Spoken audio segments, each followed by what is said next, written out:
From Miami to Washington, D.C., hundreds of Cubans demanding action from the Biden administration. Homeland and Life, ¿Quién no quiere cambiar la muerte por la vida? Todos. A hip-hop song becoming the chant to a movement. And new in the fight against COVID-19, we're the first law enforcement agency in the country to do this. A program developed by a university in South Florida. These stories and more coming up on Newsbreak. Hello, South Florida. I'm Danelle Dugan. And I'm Zitlali Solache. Today is Monday, July 19th, 2021. From the South Florida Media Network's Biscayne-based studios in North Miami, this is SFMN Newsbreak. Taking the movement to Washington, D.C., Cuba protests continue over the weekend in a caravan for change. A mural remains painted on the streets of Washington, D.C. this morning, the last signs of weekend protest for freedom on the island. Over the weekend, hundreds, including many from South Florida, gathered in front of the White House. For the past few days, there have been demonstrations across South Florida, but Floridians took it a step further and flew to Washington, D.C. to put pressure on President Biden to take action on Cuba's crisis.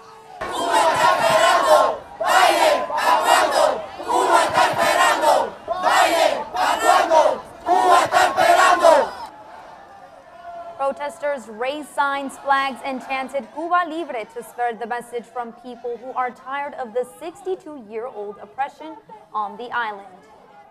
Weekend demonstrations also in South Florida.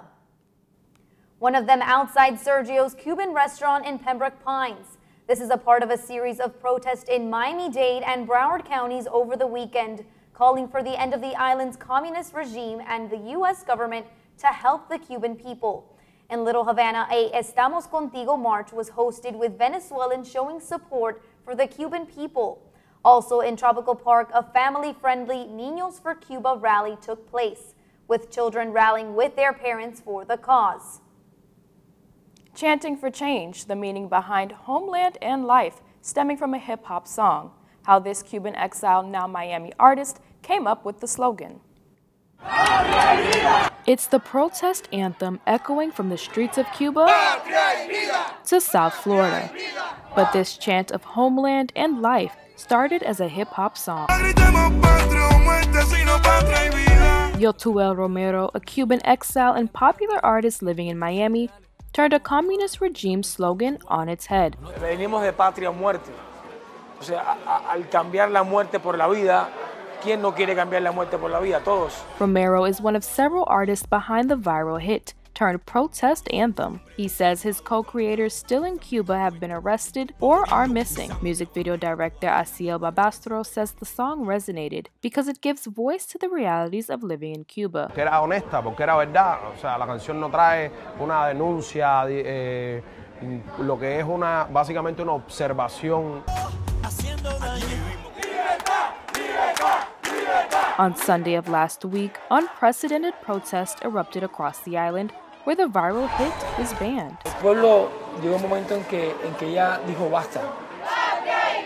Cuban Americans here in South Florida shouting the same rallying cry in solidarity. No queremos música porque hay gente muriendo y cuando hay muertos hay que hacer silencio. But for its creators, there's hope Patria y Vida is just a spark. El poder de cambiar Cuba lo tiene el propio cubano. Examples of music becoming the anthem of social change has been shown in history, including the fight for civil rights in the U.S. Turning to the collapse in Surfside, an engineer hired by the town is investigating what caused the devastating collapse. This morning, he's sharing the frustrations he's facing. Structural engineer Alan Kilsheimer stated that while the scene was originally being controlled by the local fire department, the Miami-Dade Police Department has now declared the area a crime scene. Well, the site was under control of fire rescue people. It now, as I understand it, is under the control of the Miami-Dade Police Department. Also investigating the scene are individuals from the National Institute of Standards and Technology, who also investigated structural failures from 9/11. Kilsheimer stated the two teams will be sharing knowledge with one another to hopefully reach a conclusion. This morning, a Florida man is expected to face his sentence for his role in the January 6th Capitol insurrection. Last month, 38-year-old Paul Allard Hodgkins pled guilty in Washington, D.C. to obstructing the Capitol building. Hodgkins admitted to the charges and could face up to 21 months in prison and pay a fine of thousands of dollars. A local Olympian forced to stay home from Tokyo not because of an athletic test, because of a positive COVID test. That's still ahead, and so is this story. Contacted the captain and said, listen, get a hold of them down at Florida International University. He did. Sniffing for COVID, a new canine program that started in South Florida, training these four-legged friends to fight the virus. Newsbreak will be back in 2 minutes. What do you think you're doing, Kevin? Was just gonna drive home. There are several warning signs present that you shouldn't be driving. Like hearing voices? Like your text-to-emoji ratio? Oh man, the selfies. Selfies. Nailed it. We all have warning signs that let us know that we're probably not okay to drive. Mine is pretending to be your subconscious. Greg, come on man, let's put a ride home. There was an old woman who lived in a shoe. She had so many children, she didn't know what to do.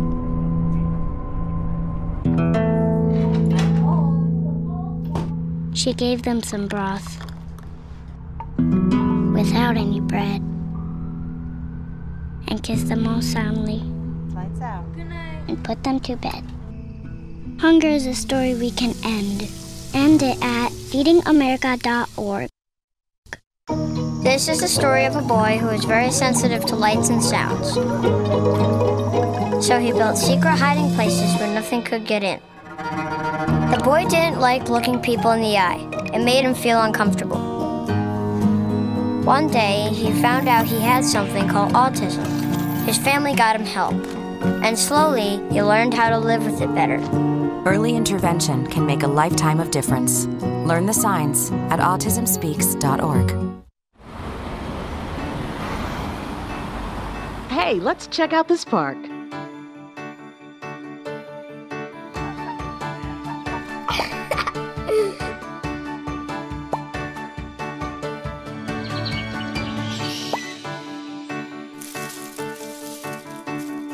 Oh, wow, that's really cool.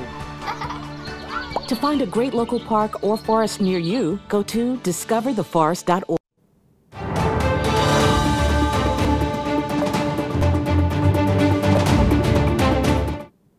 A new program developed by a local university, training canines to combat COVID and sniff out the virus. A law enforcement agency is getting credit for being first to use virus-sniffing dogs for COVID-19. The police department near Boston trained 2 dogs for 9 weeks to detect the virus. The department is using a program developed from Florida International University. 9-month-old Duke, along with other dogs, sit when it detects the virus. I contacted the captain and said, listen, get a hold of them down at Florida International University. He did. They were very interested. We're the first law enforcement agency in the country to do this, and we're very proud of that. The Sheriff's Department says it spent $5,000 to $7,000 training Duke and his companion Hunter.